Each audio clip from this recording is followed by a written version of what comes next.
Now, let's talk a little bit about the confusion, right? So here are 3 data scientists in the same company. I think these are all at Facebook. So these are 3 data scientists in the same company, and if you look at how they describe themselves in terms of their background, right?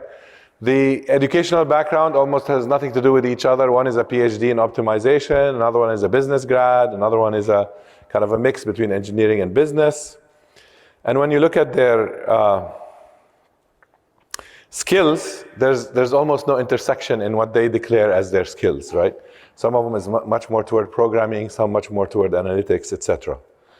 It gets even more confusing when you look at same position across different companies, right? And you'll find kind of a very similar pattern where educational background, total huge variance, right, for the same title, and the skills they list, huge variance, right? When you look at them individually, you probably say, well, why should these 2 people be called the same thing? Right? Postings are a similar problem. So this was candidates talking about themselves. If you look at job postings, and we've done a lot of research on these, so these are 3 job postings for the same job title, data scientist versus data analyst. And as you read them, you will see that they're completely different, right? In terms of what they ask for in qualifications, in terms of how they describe the role, etc. Right? So again, probably confusion by the people who are writing the job descriptions and calling for those job skills. I like this. We did a lot of research and interviews, and Hamid will talk about these and go into the details of some of the survey results. But there was one quote I really liked about a job candidate who interviewed for several openings for a data scientist job. So he basically says, in most interviews, they've asked me to write pseudocode like Python. Some asked some product-specific questions, write SQL, blah, blah, blah, right?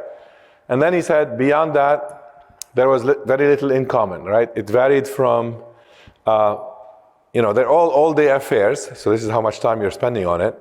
Back-to-back meetings, intensive, etc. To, I just met with the CTO and he or she interviewed me very quickly and kind of assessed, right? So this is one candidate going to the next job, describing, in this case, his experience. And he says basically, sort of, it goes all the way from social culture component, ranging from formal interviews with non-technical people to kind of happy hours, is what he called them. What about educational programs, right? And this is growing also super fast. So now there's 250 programs in universities that offer graduate degrees in data science. And if you look at and that's been a very growing area, something I like. However, if you look at the curriculum, right?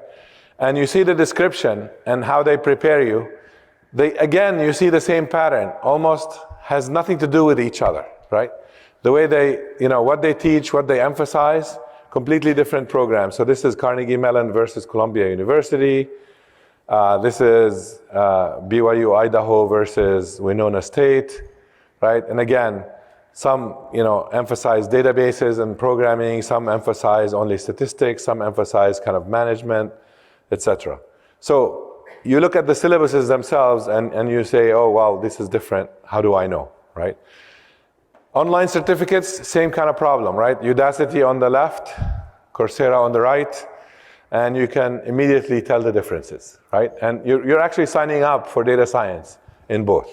And if you say, well, what are the root causes of this confusion? And we're going to quantify these as we go through the survey results. Some of these are pretty interesting. The first one, lack of mentors, right? 71% of direct managers lack knowledge to help technical development. Okay, this is, in other words, a candidate saying, my manager doesn't get what data science is, right? That's another way of saying it. Proof of expertise, right, is another one. They're self-claimed experts. I'm a data scientist. Take it or leave it, right? Believe me. Step aside, whatever it is. Too many options, right? And this column on the right is on the left is candidates. Column on the right is companies, right? So basically, you can't really blame them because they have so many choices of different programs that they can kind of squeeze themselves into a combination of some. If you look on the company side, what's one of my favorite ones?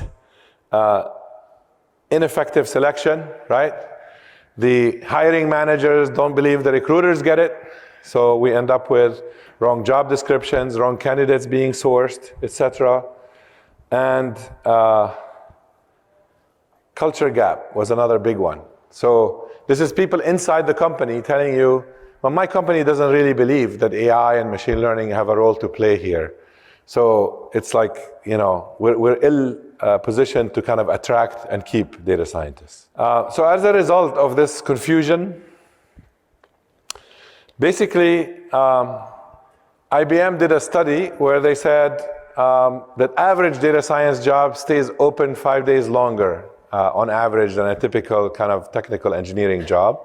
10% of data scientists changed or began a new role in the last 90 days, right? So that's a function of both high churn but also of high growth, right?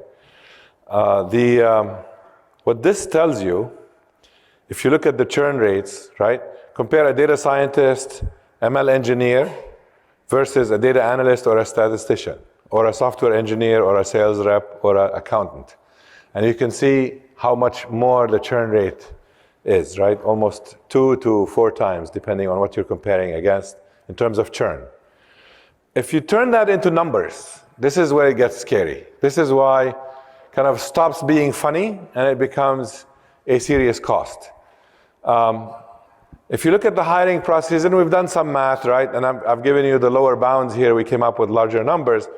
But effectively, wasted time during recruitment. So basically, these are companies interviewing and screening candidates who have nothing to do with the position. We came with an estimate. It's a bit larger, but we think 300 million is a good conservative lower bound on the total loss to the economy in the US of doing these interviews. The wasted cost and time with the wrong hires, of course, when you land on the wrong hire, it's going to cost you a lot more. And that's lower bounded at 600 million a year.